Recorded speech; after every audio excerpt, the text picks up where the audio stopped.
Urdu records के मुआज़िज़ नाज़रीन अस्सलामु अलैकुम। नाज़रीन, पाकिस्तानी अवाम तुर्क अदाकारों के और तुर्क अदाकार पाकिस्तानी गुलकारों के फ़ैन हो चुके हैं। इस्लामी फतूहात पर मबनी तुर्क ड्रामा सीरियल अर्तुगरुल गाज़ी में हफ्सा खातून का किरदार अदा करने वाली तुर्किश अदाकारा बोरकन अब्दुल्ला ने मशहूर पाकिस्तानी सिंगर आतिफ असलम का गाना गुनगुनाया, जिसकी वीडियो सोशल मीडिया पर वायरल हो गई।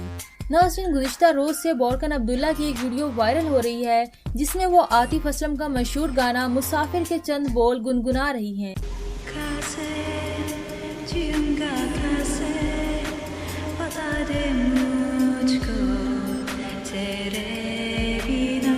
इस वीडियो में देखा जा सकता है कि वो गाना नहीं जानती, लेकिन फिर भी वो आतिफ असलम का गाना गाने की कोशिश कर रही हैं।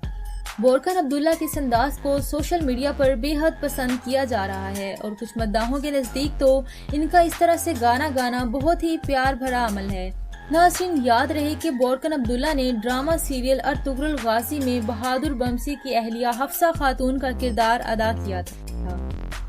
नाज़रीन, वीडियो देखने का बहुत ही शुक्रिया। उम्मीद करते हैं कि आपको आज की वीडियो भी जरूर पसंद आई होगी। वीडियो अच्छी लगी तो इस वीडियो को लाइक करें, शेयर करें और मज़ीद ऐसी वीडियोस देखने के लिए हमारा चैनल उर्दू रिकॉर्ड्स लाजमी से सब्सक्राइब कर लें। मिलते हैं अगली किसी वीडियो में, तब तक के लिए अल्लाह हाफ़िज़।